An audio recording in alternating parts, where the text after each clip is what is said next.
ਅੱਜ ਅਸੀਂ ਸਾਧ ਸੰਗਤ ਜੀ ਨੂੰ ਬਾਬਾ ਸ਼੍ਰੀ ਚੰਦ ਜੀ ਨਾਲ ਸੰਬੰਧਿਤ ਇੱਕ ਹੋਰ ਸਾਖੀ ਦੱਸਣ ਜਾ ਰਹੇ ਹਾਂ। ਬਾਬਾ ਸ਼੍ਰੀ ਚੰਦ ਜੀ ਨੇ ਆਪਣੇ ਉਪਦੇਸ਼ਾਂ ਵਿੱਚ ਸਪਸ਼ਟ ਕੀਤਾ ਕਿ ਕੋਈ ਵੀ ਵਿਅਕਤੀ, ਚਾਹੇ ਉਹ ਰਾਜਾ ਹੋਵੇ ਜਾਂ ਗਰੀਬ ਹੋਵੇ, ਹਰ ਇੱਕ ਦੇ ਅਹੁਦੇ ਨੂੰ, ਉਸ ਦੇ ਪਦ ਨੂੰ ਸਲਾਮਾਂ ਹੁੰਦੀਆਂ ਹਨ। ਵਿਅਕਤੀ ਦਾ ਕੋਈ ਵੀ ਮੁੱਲ ਨਹੀਂ ਹੁੰਦਾ। ਜਿਸ ਅਹੁਦੇ 'ਤੇ ਉਹ ਨਿਯੁਕਤ ਹੁੰਦਾ ਹੈ, ਉਸ ਅਹੁਦੇ ਨੂੰ ਸਲਾਮ ਹੁੰਦੀ ਹੈ। ਇੱਕ ਰਾਜਾ ਹੋਵੇ ਤਾਂ ਉਸ ਨੂੰ ਸਾਰੇ ਸਲਾਮਾਂ ਕਰਦੇ ਹਨ, ਪਰ ਦੂਸਰੇ ਦਿਨ ਜੇ ਉਹ ਫਕੀਰ ਬਣ ਜਾਵੇ ਤਾਂ ਉਸ ਨੂੰ ਕੋਈ ਵੀ ਨਹੀਂ ਪੁੱਛਦਾ।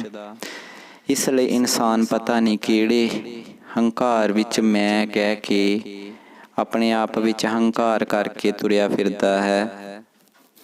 ਇਨਸਾਨ ਨੂੰ ਸਮਝ ਨਹੀਂ ਹੈ ਕਿ ਆਪਣਾ ਸਰੀਰ ਵੀ ਆਪਣੇ ਵੱਸ ਵਿੱਚ ਨਹੀਂ ਹੈ। ਫਿਰ ਕਿਹੜੀ ਗੱਲੋਂ ਮੈਂ ਕਰਕੇ ਕਹਿੰਦਾ ਹੈ। ਜੇਕਰ ਕੋਈ ਹੱਥ ਪੈਰ ਕੰਮ ਨਾ ਕਰੇ ਤਾਂ ਵਿਅਕਤੀ ਦਾ ਉਸ ਉੱਤੇ ਜ਼ੋਰ ਨਹੀਂ ਚੱਲ ਸਕਦਾ। ਇੱਕ ਆਤਮਾ ਹਰ ਇੱਕ ਆਤਮਾਵਾਂ ਦੇ ਨਾਲ ਮਿਲੀ ਜੁਲੀ ਹੁੰਦੀ ਹੈ। ਹਰ ਇੱਕ ਆਤਮਾ ਦਾ ਦੂਸਰੀ ਆਤਮਾ ਦੇ ਨਾਲ ਸੰਬੰਧ ਹੁੰਦਾ ਹੈ। ਹਰ ਇੱਕ ਦੀ ਸਹਾਇਤਾ ਕਰਕੇ ਹੀ ਆਤਮਾਵਾਂ ਦਾ ਸੁੱਖ ਪ੍ਰਾਪਤ ਕੀਤਾ ਜਾ ਸਕਦਾ ਹੈ। ਕੁਦਰਤ ਹਰ ਸਮੇਂ ਸਹਾਇਤਾ ਕਰਦੀ ਹੈ। ਜੇਕਰ ਅਸੀਂ ਹਰ ਵਿਅਕਤੀ ਦੀ ਸਹਾਇਤਾ ਕਰਾਂਗੇ, ਪ੍ਰਭੂ ਦਾ ਸਿਮਰਨ ਕਰਕੇ ਹੀ ਮੁਕਤੀ ਪ੍ਰਾਪਤ ਕੀਤੀ ਜਾ ਸਕਦੀ ਹੈ ਅਤੇ ਸੱਚੀ ਖੁਸ਼ੀ ਪ੍ਰਾਪਤ ਕੀਤੀ ਜਾ ਸਕਦੀ ਹੈ। ਬਾਬਾ ਸ਼੍ਰੀ ਚੰਦ ਜੀ ਦੇ ਆਲੇ ਦੁਆਲੇ ਸੰਗਤਾਂ ਇਕੱਠੀਆਂ ਸ਼ੁਰੂ ਹੋ ਗਈਆਂ, ਕਿਉਂਕਿ ਬਾਬਾ ਸ਼੍ਰੀ ਚੰਦ ਜੀ ਹਰ ਰੋਜ਼ ਸੰਗਤਾਂ ਨੂੰ ਉਪਦੇਸ਼ ਦਿੰਦੇ ਹੁੰਦੇ ਸਨ। ਜਦ ਬਹੁਤ ਜ਼ਿਆਦਾ ਸੰਗਤਾਂ ਇਕੱਠੀਆਂ ਹੋਈਆਂ ਤਾਂ ਬਾਬਾ ਸ਼੍ਰੀ ਚੰਦ ਜੀ ਦੀ ਸਮਾਧੀ ਖੁੱਲ੍ਹੀ। ਇੱਕ ਭਗਤ ਨੇ ਬਾਬਾ ਸ਼੍ਰੀ ਚੰਦ ਜੀ ਨੂੰ ਪ੍ਰਸ਼ਨ ਕੀਤਾ ਕਿ ਮਹਾਰਾਜ, ਜੋ ਰਾਜਾ ਹੁੰਦਾ ਹੈ ਉਸ ਕੋਲ ਤਾਂ ਸਭ ਕੁਝ ਹੁੰਦਾ ਹੈ, ਉਸ ਨੂੰ ਕੋਈ ਵੀ ਤਕਲੀਫ ਨਹੀਂ ਹੁੰਦੀ, ਉਸ ਦਾ ਕਹਿਣਾ ਸਾਰੇ ਮੰਨਦੇ ਹਨ, ਤਾਂ ਰਾਜੇ ਅਤੇ ਗਰੀਬ ਵਿੱਚ ਕੀ ਫਰਕ ਹੈ? ਭਗਵਾਨ ਜੀ ਨੇ ਕਿਹਾ ਕਿ ਜਿੰਨਾ ਵੱਡਾ ਵਿਅਕਤੀ ਹੋਵੇਗਾ ਓਨਾ ਹੀ ਉਹ ਦੁਖੀ ਹੁੰਦਾ ਹੈ, ਓਨੇ ਹੀ ਵੱਡੇ ਰੋਗ ਹੁੰਦੇ ਹਨ, ਵੱਡੇ ਫਿਕਰਾਂ ਨਾਲ ਗ੍ਰਸਤ ਹੁੰਦਾ ਹੈ। ਇਹ ਤਾਂ ਰਾਜੇ ਮਹਾਰਾਜੇ ਹਨ, ਤੁਛ ਮਾਤਰ ਵੀ ਦੁੱਖ ਹੋਵੇ ਤਾਂ ਸਹਿ ਨਹੀਂ ਸਕਦੇ। ਬਾਬਾ ਸ਼੍ਰੀ ਚੰਦ ਜੀ ਨੇ ਇੱਕ ਮਹਾਤਮਾ ਦੀ ਸਾਖੀ ਸੁਣਾਈ। ਬਾਬਾ ਸ਼੍ਰੀ ਚੰਦ ਜੀ ਨੇ ਕਿਹਾ ਕਿ ਇੱਕ ਮਹਾਤਮਾ ਸੀ, ਉਸ ਦਾ ਇੱਕ ਸੇਵਾਦਾਰ ਸੀ। ਉਹ ਦੋਵੇਂ ਮਿਲ ਕੇ ਰਹਿੰਦੇ ਸਨ। ਇੱਕ ਦਿਨ ਦੋਵੇਂ ਯਾਤਰਾ 'ਤੇ ਤੁਰੇ ਅਤੇ ਰਸਤਾ ਪੈਦਲ ਤੈਅ ਕਰ ਰਹੇ ਸਨ। ਚੇਲੇ ਨੇ ਮਹਾਤਮਾ ਨੂੰ ਪ੍ਰਸ਼ਨ ਕੀਤਾ ਕਿ ਮਹਾਰਾਜ, ਮੈਨੂੰ ਵੀ ਕੁਛ ਬਣਾਓ। ਲੋਕ ਬਹੁਤ ਵੱਡੇ ਅਹੁਦਿਆਂ 'ਤੇ ਬੈਠੇ ਹੋਏ ਹਨ, ਮੈਨੂੰ ਵੀ ਕੁਝ ਬਣਾਓ। ਮਹਾਤਮਾ ਨੇ ਕਿਹਾ ਕਿ ਜੇ ਕੁਛ ਬਣੇਗਾ ਤਾਂ ਦੁੱਖ ਪ੍ਰਾਪਤ ਕਰੇਗਾ, ਇਸ ਨਾਲ ਚੰਗਾ ਹੈ ਕੁਛ ਨਾ ਬਣਿਆ ਜਾਵੇ। ਮਹਾਤਮਾ ਨੇ ਮਨਾ ਕਰ ਦਿੱਤਾ। ਚੇਲਾ ਚੁੱਪ ਹੋ ਗਿਆ। ਮਹਾਤਮਾ ਜੀ ਸਮਝ ਚੁੱਕੇ ਸਨ ਕਿ ਸੇਵਕ ਦੇ ਮਨ ਵਿੱਚ ਜੋ ਸ਼ੰਕਾ ਹੈ ਉਹ ਚੱਲ ਰਿਹਾ ਹੈ ਅਤੇ ਉਸ ਨੂੰ ਦੂਰ ਕਰਨਾ ਜ਼ਰੂਰੀ ਹੈ। ਮਹਾਤਮਾ ਜੀ ਉਸਦੇ ਮਨ ਦੀ ਸਥਿਤੀ ਸਮਝ ਚੁੱਕੇ ਸਨ। ਇੰਨੇ ਨੂੰ ਜਦੋਂ ਉਹ ਰਸਤੇ ਵਿੱਚ ਜਾ ਰਹੇ ਸਨ ਤਾਂ ਅੱਗੇ ਰਾਜੇ ਦਾ ਬਾਗ ਆਇਆ, ਜਿਸ ਵਿੱਚ 2 ਕਮਰੇ ਬਣੇ ਹੋਏ ਸਨ। ਮਹਾਤਮਾ ਨੇ ਕਿਹਾ ਕਿ ਚਲੋ ਥੋੜ੍ਹੀ ਦੇਰ ਆਰਾਮ ਕਰ ਲੈਂਦੇ ਹਾਂ। ਦੋਵੇਂ ਕਮਰਿਆਂ ਦੇ ਨਜ਼ਦੀਕ ਚਲੇ ਗਏ। ਇੱਕ ਕਮਰੇ ਵਿੱਚ ਰਾਜੇ ਦਾ ਪਲੰਘ ਵਿਛਿਆ ਹੋਇਆ ਸੀ, ਦੂਸਰੇ ਕਮਰੇ ਵਿੱਚ ਰਾਣੀ ਦਾ ਪਲੰਘ ਵਿਛਿਆ ਹੋਇਆ ਸੀ। ਫੁੱਲਾਂ ਦੀ ਮਹਿਕ ਆ ਰਹੀ ਸੀ। ਜੋ ਸੇਵਕ ਸੀ ਉਹ ਰਾਣੀ ਦੇ ਕਮਰੇ ਵਿੱਚ ਚਲਾ ਗਿਆ ਅਤੇ ਲੰਮੇ ਪੈ ਗਿਆ, ਅਤੇ ਜੋ ਮਹਾਤਮਾ ਸਨ ਉਹ ਰਾਜੇ ਦੇ ਕਮਰੇ ਵਿੱਚ ਚਲੇ ਗਏ ਅਤੇ ਉੱਥੇ ਜਾ ਕੇ ਸੌਂ ਗਏ। ਸੇਵਕ ਵੀ ਰਾਣੀ ਦੇ ਕਮਰੇ ਵਿੱਚ ਸੌਂ ਗਿਆ। ਜਦੋਂ ਕੁਝ ਸਮਾਂ ਬੀਤਿਆ ਤਾਂ ਰਾਜਾ ਅਤੇ ਰਾਣੀ ਬਾਗ ਵਿੱਚ ਘੁੰਮਣ ਵਾਸਤੇ ਆਏ। ਰਾਣੀ ਆਪਣੇ ਕਮਰੇ ਵਿੱਚ ਗਈ ਤਾਂ ਉਸਨੇ ਦੇਖਿਆ ਕਿ ਇੱਕ ਵਿਅਕਤੀ ਉਸਦੇ ਪਲੰਘ ਉੱਤੇ ਲੰਮਾ ਪਿਆ ਹੋਇਆ ਹੈ। ਉਸਨੇ ਉਸ ਨੂੰ ਉਠਾਇਆ ਅਤੇ ਸਿਪਾਹੀਆਂ ਨੇ ਉਸ ਨੂੰ ਕਿਹਾ ਕਿ ਤੂੰ ਕੌਣ ਹੈ? ਤਾਂ ਸੇਵਕ ਨੇ ਕਿਹਾ ਕਿ ਮੈਂ ਸਾਧੂ ਹਾਂ। ਤਾਂ ਸੇਵਕ ਨੇ ਇੱਕ ਵਾਰ ਹੋਰ ਕਿਹਾ ਕਿ ਮੈਂ ਸਾਧੂ ਹਾਂ।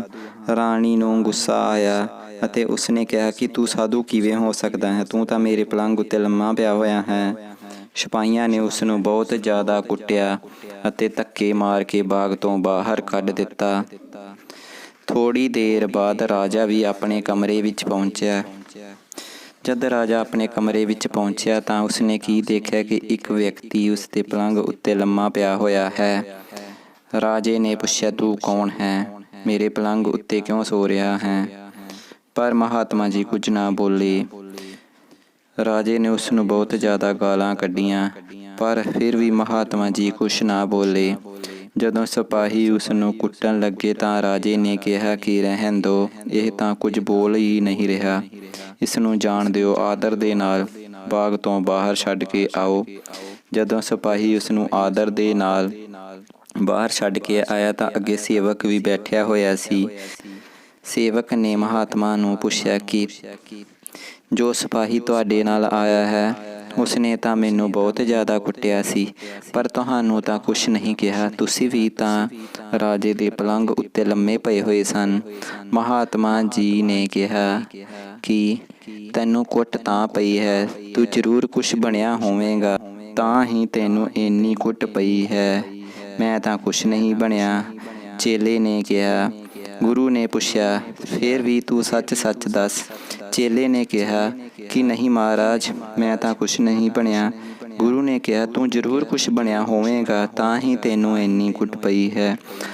ਮਹਾਤਮਾ ਦੇ ਕਹਿਣ 'ਤੇ ਚੇਲੇ ਨੇ ਕਿਹਾ ਕਿ ਜਦੋਂ ਮੈਂ ਪਲੰਘ ਉੱਤੇ ਲੰਮਾ ਪਿਆ ਹੋਇਆ ਸੀ ਤਾਂ ਸਿਪਾਹੀਆਂ ਨੇ ਮੈਨੂੰ ਪੁੱਛਿਆ ਕਿ ਤੁਸੀਂ ਕੌਣ ਹੋ, ਤਾਂ ਮੈਂ ਕਿਹਾ ਕਿ ਮੈਂ ਸਾਧੂ ਹਾਂ। ਤਾਂ ਮਹਾਤਮਾ ਜੀ ਨੇ ਕਿਹਾ ਕਿ ਤੂੰ ਤਾਂ ਸਾਧੂ ਹੀ ਬਣਿਆ ਸੀ ਨਾ, ਤੂੰ ਸਿਪਾਹੀਆਂ ਨੂੰ ਕਿਹਾ ਸੀ ਕਿ ਮੈਂ ਸਾਧੂ ਹਾਂ, ਤੂੰ ਸਾਧੂ ਬਣਿਆ ਸੀ। ਜੇਕਰ ਤੂੰ ਕੁਛ ਨਾ ਬਣਦਾ ਤਾਂ ਤੈਨੂੰ ਕੁੱਟ ਨਾ ਪੈਂਦੀ, ਤੈਨੂੰ ਸਾਧੂ ਕਹਿਣ ਦੇ ਨਾਲ ਕੁੱਟ ਪਈ ਹੈ, ਕਿਉਂਕਿ ਤੂੰ ਆਪਣੇ ਸ਼ਬਦਾਂ ਵਿੱਚ ਸਾਧੂ ਬਣਿਆ ਸੀ। ਚੇਲੇ ਨੂੰ ਹੁਣ ਸਮਝ ਆ ਚੁੱਕੀ ਸੀ। ਚੇਲੇ ਨੇ ਕਿਹਾ ਕਿ ਮੈਨੂੰ ਮਾਫ਼ ਕਰੋ। ਮਹਾਤਮਾ ਜੀ ਨੇ ਕਿਹਾ ਕਿ ਕੁਛ ਹੋਰ ਬਣਨਾ ਚਾਹੁੰਦੇ ਹੋ ਤੁਸੀਂ? ਚੇਲੇ ਨੇ ਕਿਹਾ ਕਿ ਨਹੀਂ ਮਹਾਰਾਜ, ਸਾਧੂ ਬਣ ਕੇ ਇੰਨੀ ਕੁੱਟ ਪਈ ਹੈ ਤਾਂ ਜੇ ਮੈਂ ਕੁਛ ਹੋਰ ਬਣ ਗਿਆ ਤਾਂ ਉਸ ਦਾ ਕੀ ਹਾਲ ਹੋ ਸਕਦਾ ਹੈ। ਇਸ ਤਰ੍ਹਾਂ ਉਸ ਨੂੰ ਇਸ ਗੱਲ ਦੀ ਸਮਝ ਆਈ। ਸੇਵਕ ਨੇ ਕਿਹਾ ਕਿ ਮੈਨੂੰ ਇਸੇ ਤਰ੍ਹਾਂ ਰਹਿਣ ਦਿਓ ਜਿਸ ਤਰ੍ਹਾਂ ਮੈਂ ਹਾਂ, ਮੈਨੂੰ ਕੁਛ ਵੀ ਨਹੀਂ ਬਣਨਾ ਚੰਗਾ ਹੈ। ਇਸ ਤਰ੍ਹਾਂ ਬਾਬਾ ਸ਼੍ਰੀ ਚੰਦ ਜੀ ਨੇ ਸੰਗਤਾਂ ਨੂੰ ਉਪਦੇਸ਼ ਦਿੰਦੇ ਹੋਏ ਕਿਹਾ ਕਿ ਕਿਸੇ ਦੀ ਪਦਵੀ ਨੂੰ ਸਲਾਮ ਹੁੰਦੀ ਹੈ, ਇਨਸਾਨ ਦੀ ਕੋਈ ਕਦਰ ਨਹੀਂ ਹੁੰਦੀ। ਜਿੰਨੇ ਵੱਡੇ ਲੋਕ ਹੁੰਦੇ ਹਨ ਉਨੇ ਵੱਡੇ ਦੁੱਖ ਹੁੰਦੇ ਹਨ।